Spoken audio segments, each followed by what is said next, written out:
మేషరాశి వారికి ఈ యొక్క ఫిబ్రవరి మాసంలో అసలు మీ యొక్క రాశి నుంచి గ్రహాలు ఎలా ఉన్నాయి అని చెప్పి చూసుకున్నట్లయితే దశమ స్థానంలో అధిక గ్రహాలు ఉన్నటువంటి మీకు ఒక్కొక్క గ్రహం చూసుకున్నట్లయితే ఇప్పుడు రవి, కుజుడు, బుధుడు, శుక్రుడు ఉన్నారు దశమంలో.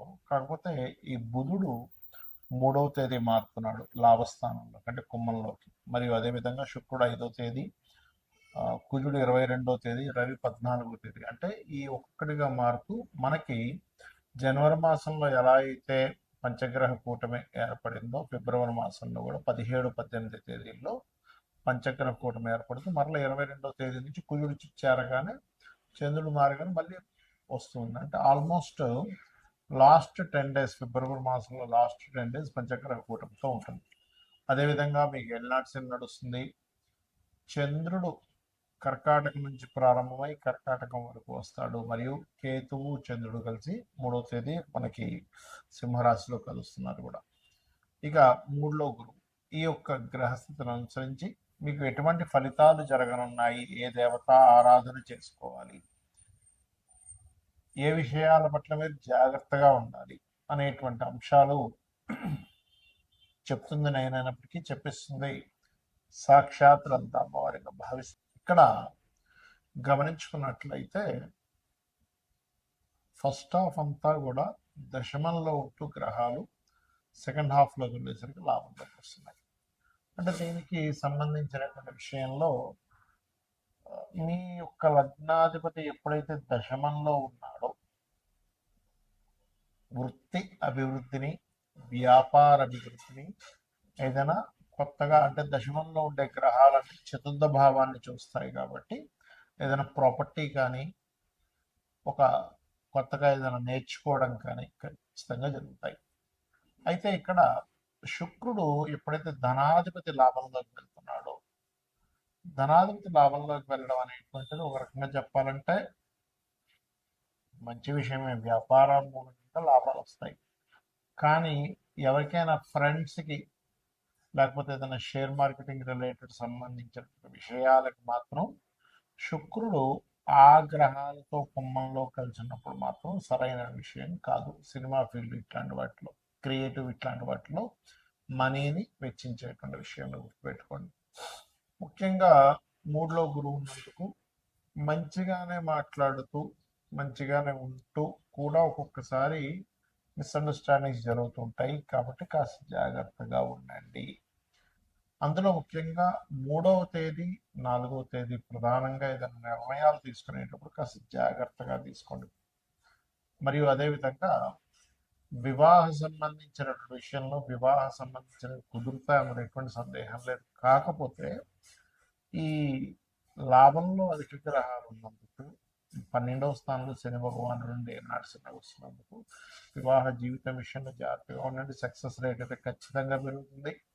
ఉద్యోగస్తులకి కొంత ప్రమోషన్స్ కూడా లభిస్తాయి. కాకపోతే ఎల్నాటి నడుస్తుంది కాబట్టి మీకు దగ్గరలో ఉండే గోశాలకు వెళ్ళి అక్కడ గోవులకి బెల్లము తినిపిస్తూ ఉండండి, ఖచ్చితంగా బాగుంటుంది. చాలామంది గోచార ఫలితాలతో పాటు జన్మజాతకం చూపించుకుంటే అసలు ఎటువంటి విషయాలు తెలుస్తాయని నన్ను చాలామంది అడుగుతున్నారు. దానికి నేను మీకు ఒక క్లారిటీ ఇస్తాను.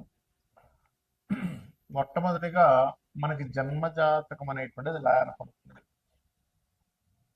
మనము పూర్వజన్మంలో చేసిన కర్మలు, ఈ జన్మలో చేస్తున్నటువంటి కొన్ని నిర్ణయాల మూలంగా కూడా మనకి గ్రహాల యొక్క అనుకూలత, ప్రతికూలత అనేటువంటిది లభిస్తుంది.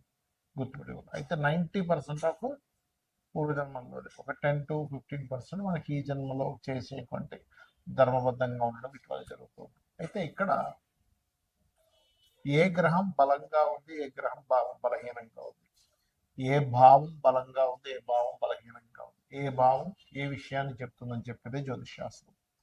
అంటే దీనివల్ల మనకేమిటి అంటే చూడండి, మన బాడీలో, మన శరీరంలో ఫలానా వైటమిన్స్ తగ్గాయి అని తెలుసుకున్నాక ఏం చేస్తాం, వైటమిన్స్కి వస్తుంది సమ్ టాబ్లెట్స్ తీసుకోవడం, పిల్స్ తీసుకోవడము, లేకపోతే ఫలానా ఫుడ్ తీసుకోవడము, ఫలానా ఫుడ్ ఆపడము చేస్తూ ఉంటాం కదా. ఎందుకు? శరీరం బాగుండడానికి. అలాగే మన జన్మజాతకంలో ఉండేటువంటి యోగాలను పరిశీలన చేసి ఏ భావం బలంగా ఉంది, బలహీనంగా ఉంది. ఉదాహరణకి వాళ్ళు శారీరకంగా బలహీనంగా ఉన్నారు, అంటే లగ్న భావం బలహీనంగా ఉందని అర్థం. అప్పుడేంటి, ఆ లగ్న భావాన్ని స్ట్రాంగ్ చేయడానికి లగ్నాధిపతి ఎక్కడున్నాడని తెలుసుకొని దానికి సంబంధించిన దానాలు ఇవ్వడము, దానికి సంబంధించిన ఫుడ్ తీసుకోవడము చేస్తూ ఉంటాం.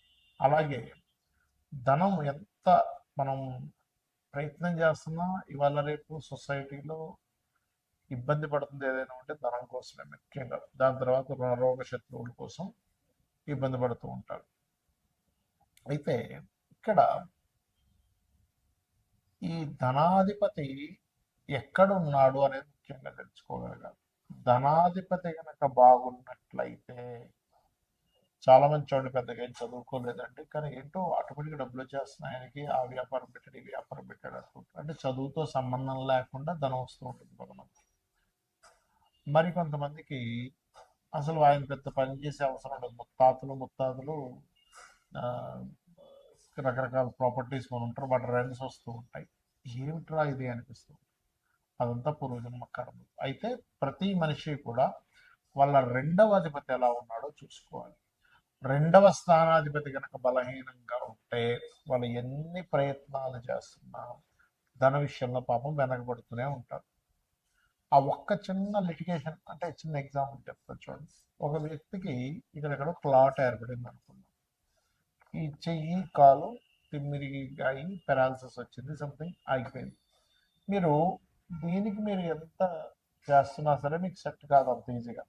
క్లాట్ ఎక్కడ ఏర్పడిందో అది కరగాలి.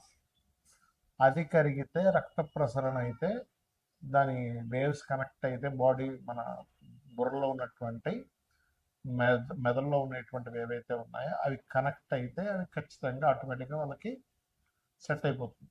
అట్లాగే మనం పూర్వజన్మల్లో ఎక్కడ ఏ కర్మ మూలంగా అక్కడ ఆగింది, దానికి సంబంధించినటువంటి విషయంలో మనం ఎట్లా తెలుసుకోవాలి అనేటువంటి విషయం చెప్తుంది జ్యోతిషాస్త్రం.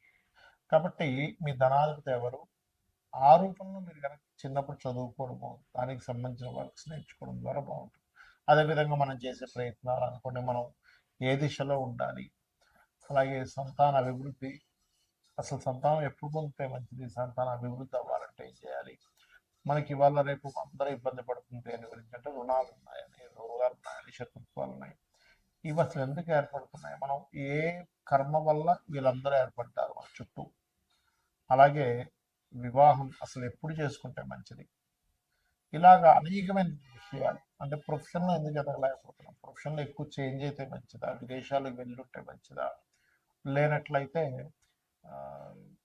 ఇన్వెస్ట్మెంట్స్ ఎప్పుడు చేస్తే మంచిది. ఇలా ఒకటి రెండని కాదు, అనేకమైనటువంటి అంశాలు.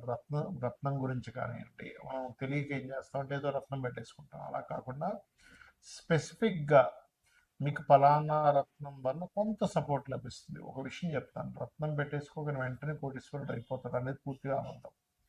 కొంత మీకు సపోర్టివ్గా ఉంటుంది. ఎలా అంటే ఒక మనిషి చూడండి, డిప్రెషన్లో ఉన్నప్పుడు ఒక ఫ్రెండ్ వచ్చే ఎందుకు ఏమవుతుంది ఇంకా అని ఒక చిన్న ఒక మాట మనకు తెలియని ఒక గుండె ధైర్యాన్ని ఎలా ఇస్తుందో, సేమ్ యాజ్ ఇట్ ఈజ్ మీరు ఏదైతే రత్నాన్ని ధరిస్తారో ఆ రత్నము కూడా మీరు ఏదైతే స్పెసిఫిక్గా ఫలానా గ్రహం బాగుంది అన్నప్పుడే ధరించాలి. అదర్వైజ్ మీరు రత్నం అవాయిడ్ చేసేసి చక్కగా రుద్రాక్షం లేకపోతే మీ ఇష్టదైవం యొక్క రూపైనా ధరించవచ్చు. అలా అసలు మీరు రెగ్యులర్గా చేసేటువంటి పూజలో ఏ దేవతని ప్రత్యేకంగా మీరు కనుక పూజించినట్లయితే మీ పూర్వజన్మ కర్మలు తగ్గుతాయి అనేటువంటిది. సరే జాతకం లేదు, అప్పుడు ఏం చేయాలి, ఫైనాన్షియల్ గ్రోత్ కావాలి అనుకుంటున్నారు, ఓం సంపత్కరీ సమారూఢ సింధుర ప్రజ సేవితాయి నమ, లేదా ఓం ధర్మాధ్యక్ష ధనాధ్యక్ష ధనధాన్య వివర్ధని నమ చేసుకోండి. అలాగే అది అప్పులు ఉన్నాయి, ఓం అపర్ణాయ నమ చేసుకోండి. లేదండి నాకు ఉద్యోగ సంబంధించిన విషయంలో ఇబ్బంది ఉంది, ఓం మాణిక్య మకుటాకార జానుద్వయ విరాజితాయ నమ. అలా కాదు, ఎంత సంపాదిస్తున్నా లేకపోతే ఏం చేస్తున్నా నాకు హ్యాపీనెస్ లేదు, లేదా బిజినెస్ ఇంప్రూవ్మెంట్స్ అవ్వట్లేదు అనుకునేటువంటి వారు ఓం ఇంద్రగోప పరిక్షిప్త స్మరతోనా భజంగికాయే నమ అని మాత్రం చేసుకోండి. ఇలా ఒకటి రెండని కాదు, మీరు ఏదైతే అనుకుంటారో ఆ సంకల్పం మనసులో, అంటే మీరు ఫలానా ఉద్యోగం రావట్లేదనో, ఓకే వివాహం వివాహమే అనుకోండి. ఓం కామేశబద్ధ మాంగళ్య సూత్ర శోభిత కందరాయ. అంటే ఇక్కడ ఏంటంటే చాలా మంది చేస్తున్న మిస్టేక్ ఏంటంటే ఆ సమయం వచ్చిందో లేదో జన్మజాతకంలో చూసుకోకుండా అది రావట్లేదు, అది అవ్వట్లేదు అని బాధపడుతూ ఉన్నారు. అంటే ఎలా అంటే ఉదాహరణకి ఒక విత్తనం వేసి ఒక భూమిలో ఒక విత్తనం వేసాం, అది చెట్టు వస్తుంది, మొక్క మొలుస్తుంది వస్తుంది.